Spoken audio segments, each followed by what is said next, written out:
Hey guys, Lord Naren White here, the Holy Ghost, the one true God.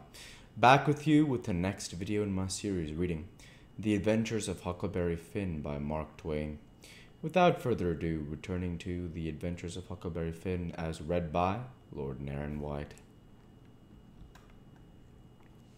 Alright, says I. Go ahead. George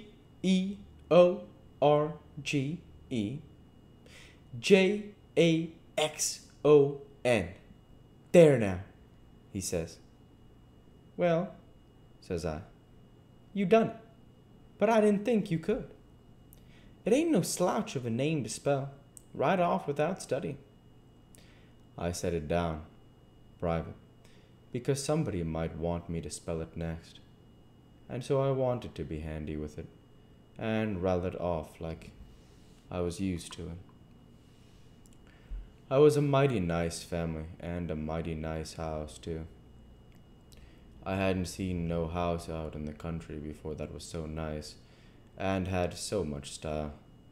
It didn't have an iron latch on the front door, nor a wooden one with a buckskin string, but a brass knob to turn, the same as houses in town. There weren't no bed in the parlor, nor a sign of a bed, but heaps of parlors in towns has beds in them. There was a big fireplace that was bricked on the bottom, and the bricks was kept clean and red by pouring water on them and scrubbing them with another brick. Sometimes they washed them over with red water paint that they call Spanish brown, same as they do in town. They had big brass dog irons that could hold up a saw log. There was a clock on the middle of the mantelpiece with a picture of a town painted on the bottom half of the glass front, and a round place in the middle of it for the sun, and you could see the pendulum swinging behind it. It was beautiful to hear that clock tick, when sometimes one of these peddlers had been along and scurred her up and got her in good shape. She would start in and strike 150 before she got tuckered out. They wouldn't took any money for her.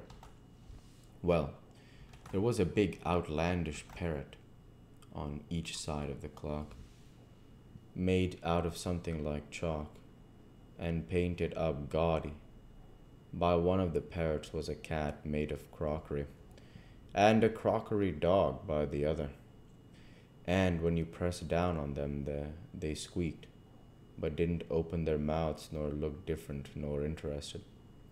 They squeaked through underneath. There was a couple of big wild turkey fans spread out behind those things.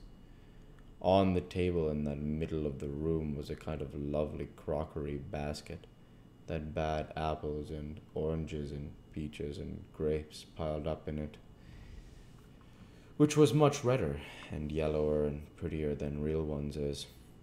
But they weren't real because you could see where pieces had got chipped off and showed the white chalk, or whatever it was, underneath. This table had a cover made out of beautiful oilcloth, with a red and blue spread eagle painted on it, and a painted border all around. It come all the way from Philadelphia, they said. There was some books, too, piled up perfectly exact, on each corner of the table. One was a big family Bible full of pictures. One was Pilgrim's Progress, about a man that left his family. It didn't say why. I read considerable in it now and then. The statements was interesting, but tough. Another was Friendship's Offering, full of beautiful stuff and poetry, but I didn't read the poetry. Another was Henry Clay's Speeches, and another was Dr. Gunn's Family Medicine, which told you all about what to do if a body was sick or dead. There was a hymn book and a lot of other books, and there was nice split-bottom chairs and perfectly sound, too, not bagged down in the middle and busted like an old basket. They had pictures hung on the walls, mainly Washingtons and Lafayettes and battles, and Highland Marys, and one called Signing the Declaration. There was some that they called crayons, which one of the daughters, which was dead, made her own self when she was only 15 years old. They was different from any pictures I ever see before, blacker, mostly than is common. One was a woman in a slim black dress, belted small under the armpits, with bulges like a cabbage in the middle of the sleeves, and a large black scoop shovel bonnet with a black veil, and white slim ankles crossed about with black tape, and very wee black slippers, like a chisel. And she was leaning pensive on a tombstone on her right elbow, under a weeping pillow, and her other hand hanging down her side, holding a white handkerchief and a reticule. And underneath the picture it said, "Shall I never see thee more, alas?" Another one was a young lady with her hair all combed up straight to the top of her head and knotted there in front of a comb like a chair back. And she was crying into a handkerchief and had a dead bird laying on its back in her other hand with its heels up, and underneath the picture it said, "I shall never hear thy sweet chirp more, alas."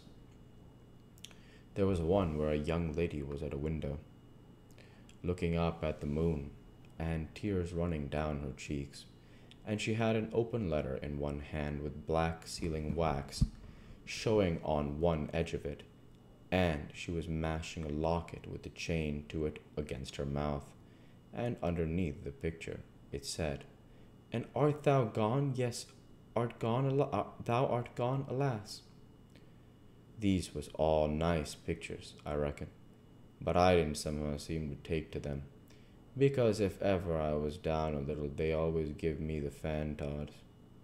Everybody was sorry she died, because she had laid out a lot more of those pictures to do, and a body could see by what she had done what they had lost. But I reckoned that with her disposition she was having a better time in the graveyard.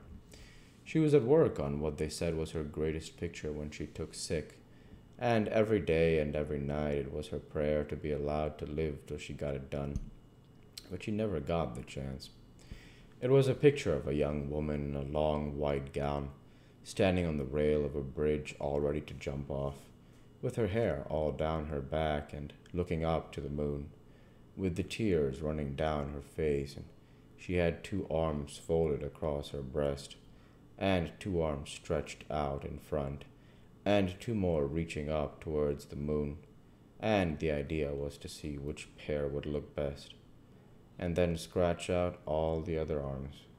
But, as I was saying, she died before she got her mind made up, and now they kept this picture over the head of the bed in her room, and every time her birthday come they hung flowers on it. Other times it was hid with a little curtain. The young woman in the picture had a kind of nice, sweet face, but there was so many arms it made her look too spider, seemed to me. This young girl kept a scrapbook when she was alive, and used to paste obituaries and accidents and cases of patients suffering in it out of the Presbyterian Observer, and write poetry after them out of her own head.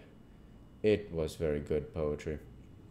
This is what she wrote about a boy named by the name of Stephen Dowling Botts that fell down a well and was drowned. Ode Stephen Dowling Botts, deceased. And did young Stephen and sicken? And did young Stephen die? And did the sad hearts thicken? And did the mourners cry? No, such was not the fate of the young Stephen Dowling Botts, though sad hearts round him thicken. 'Twas not from sickness shots, no whooping cough did rack his frame, nor measles drear with spots. Not of these impaired the sacred name of Stephen Dowling Botts. Despised love struck not with woe that head of curly knots, nor stomach troubles laid him low, young Stephen Dowling Botts. Oh no, then list with tearful eye, whilst I his fate do tell. His soul did from this cobra fly by falling down a well. They got him out and emptied him, alas, it was too late. His spirit was gone for to sport aloft in the realms of good and great. We'll go ahead and end there this week. As usual, I want to say thank you for watching, and I hope you enjoyed. Please like, comment, and subscribe, so it greatly helps the channel. Delight to be with you all. Take care, and thanks again.